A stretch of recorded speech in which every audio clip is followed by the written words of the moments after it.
may gagawin tayo guys, yung ano, yung washing machine ni Mrs. nasira, nilat ng daga yung ano, yung mga wire. Ngayon karoon ng shortage, o nasunog yung wire, pati yung fuse niya nasunog. O binaklas na natin to. Pinatingin natin kay Tito Ronnie dahil wala tayong tester, ginamitan niya ng tester. So confirm yung board ang sira.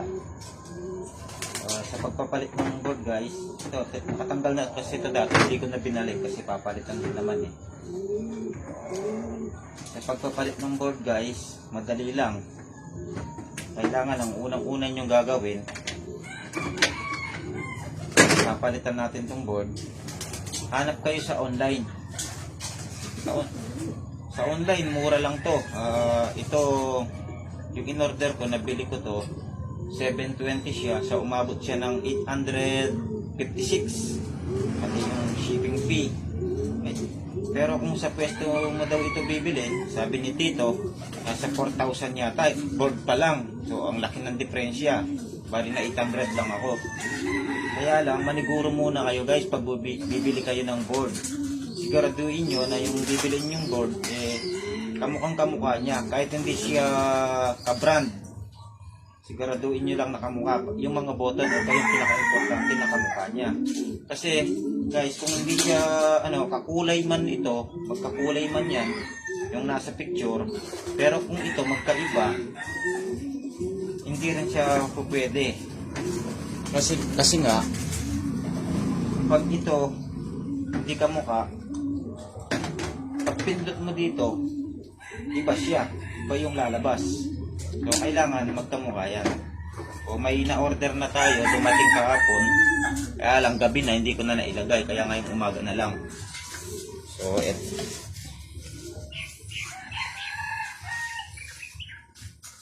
na siya guys. Ito yung kahapon. O yan, box muna natin.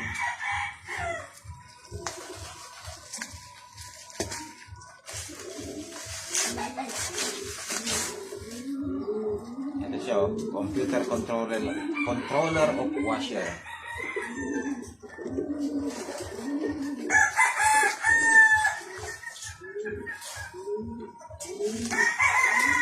Yun. Ito siya guys. Ayan ang sinasabi ko. Kamukha niya. Ayan. Parehong-pareho sila, although may konting difference, pero yung mga button niya parehas na parehas. Ayan sila. Ayan. Tapos yung kulay ng mga taksakan niya parehong-pareho lang. Although ito hindi sila ganong pareho, pero po pwede yan. Testingan natin guys. Tabi muna natin ito. Dito naman, hindi naman kayo malilito. Kasi kulay-kulay yan, oh. Ito, puti. Dito lang siya. Dito.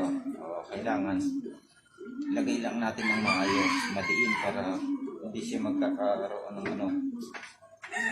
So,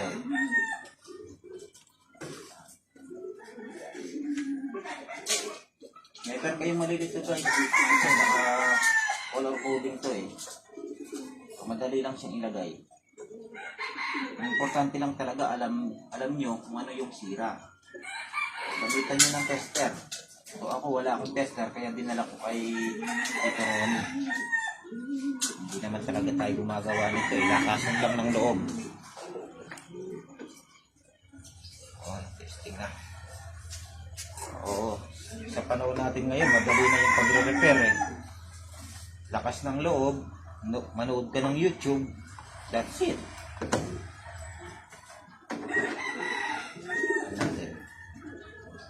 Pero pag mahirap na bagay na, kailangan doon na tayo sa expert. So guys, ayan na siya, oh. Tignan natin ngayon yung ano niya, yung pinaka testingin natin.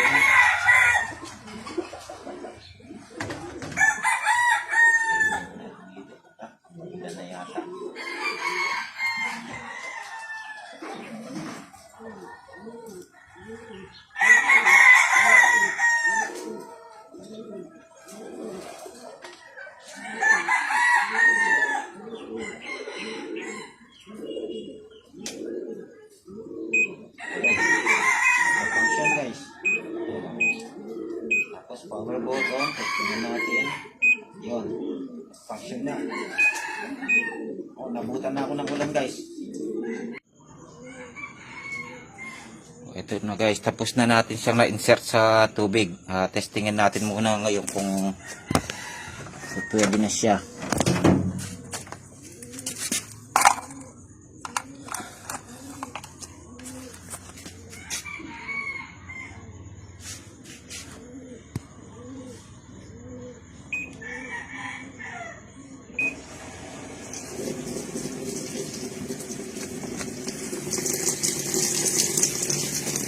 Guys, okay na,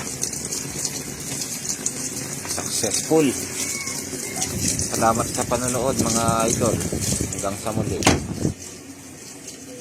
Paki-follow and share na lang po para makatulong sa iba.